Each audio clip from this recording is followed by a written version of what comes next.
જય શ્રી કૃષ્ણ. કેમ છો બધા?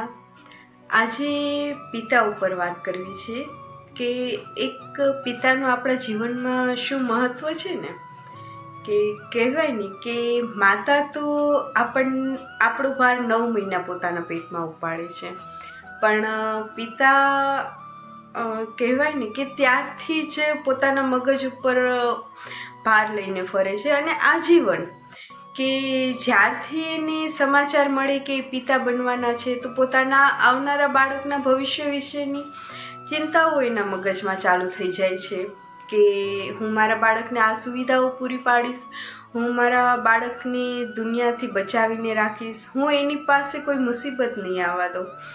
તો એક હોય ને કે માતા પોતાના દાગીના વેચીને પણ પોતાના બાળકના ભવિષ્ય માટે, કે મારા બાળકને અત્યારે આ જરૂરત છે તો હું મારા દાગીના વેચી નાખીશ, પણ હું મારા બાળકને આ સુવિધા પૂરી પાડીશ. પણ પિતા તો કહેવાય ને કે પોતાની આખી જિંદગી ખર્ચી નાખે છે કે પોતાના બાળકના ભવિષ્ય માટે, કે હું મારા બાળકને કોઈ પણ ક્યારેય પણ કમી નહીં આવવા દઉં, કે કોઈ પણ મુસીબત નહીં આવવા દઉં. ઓલું કહેવાય ને કે પિતાની જગ્યા તો એક સૂરજ જેવી છે કે જો એ હોય ને તો એ તાપ આપે છે, પણ એ ના હોય ને તો જીવનમાં એક અંધારું છવાઈ જાય છે. કે પિતાનું મૂલ્ય તો આમ જોઈએ તો એનું મૂલ્ય તો કરી જ નથી શકાતું, અમૂલ્ય છે. કેમ કે જ્યારે જો પિતા ન હોય ને, એમને ખબર હશે, જેમના પિતા નહીં હોય એમને ખબર હશે કે એક ફાધર જ્યારે આપણા જીવનમાં, જ્યારે એક પિતાની જગ્યા કોઈ નથી લઈ શકતું, કે એ જગ્યાનો જે ખાલીપો છે ને એ ક્યારેય કોઈ નથી ભરી શકતું. કેમ કે પિતા કહેવાય ને કે એ હોય ને તો આપણને અડધું ટેન્શન ઓછું હોય.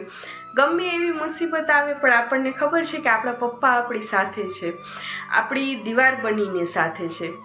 આપણે દીકરીઓને તો વધુ ખબર હશે કે જ્યારે એ બહાર જાય છે તો પપ્પાનું રેકોર્ડર ચાલુ થઈ જાય કે આ લઈ લીધું, પેલું લઈ લીધું, નાસ્તો લઈ લીધો, પાણી લઈ લીધું સાથે. એટલે પિતાની વધારે પડતી શું કહેવાય કે હોય છે કે ભાઈ તમે પ્રોટેક્ટ નેચર હોય છે.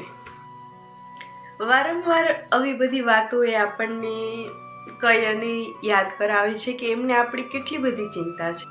આવી બધી વાતો પપ્પાની કન્ટિન્યુ ચાલુ હોય કે એમાં આપણને એની ચિંતા દેખાય છે, આપણા માટેનો પ્રેમ દેખાય છે. ઓલું છે ને કે પપ્પા નહીં હોય તો આપણે ડર કોનાથી લાગશે ઘરમાં, અને પપ્પા નહીં હોય તો જીદ કોના પાસે કરશું. કહેવાય ને કે ક્યારેક એવું લાગે કે જેમના પપ્પા નહીં હોય ને એમને વધુ ખ્યાલ હશે કે પછી આપણે કોઈથી ડર પણ નથી હોતો અને આપણે જીદ કરવાનો મોહ પણ નથી હોતો કે હવે તો જીદ કરીને શું કરવાનું. એટલે પપ્પાની કિંમત તો જેટલું કહીએ ને એટલું ઓછું છે. પપ્પા સાથે ઝઘડો કરવામાં પણ એક અલગ મજા છે કે એમની સાથે જે ઝઘડો કરવાની, કે આપણે એનાથી એટલા બધા સ્ટ્રોંગ બની. હવે તો એ વૈજ્ઞાનિક રીતે પણ સાબિત થયું છે કે ભાઈ બાળકો જ્યારે પિતા સાથે ઝઘડો કરે ને, ફાઇટિંગ કરે ને એવી ગેમ્સ રમે ને તો એમનો મેન્ટલી ગ્રોથ વધુ થાય છે. એટલે પિતા એ તો પિતા જ છે. એટલે જ કહેવાય ને કે ખુશનસીબ છે એ લોકો જેમના પપ્પા એમની સાથે છે, કે એક લાઈફ ટાઈમ પ્રોટેક્ટર એમની સાથે છે. તો લવ યુ પપ્પા. જય શ્રી કૃષ્ણ.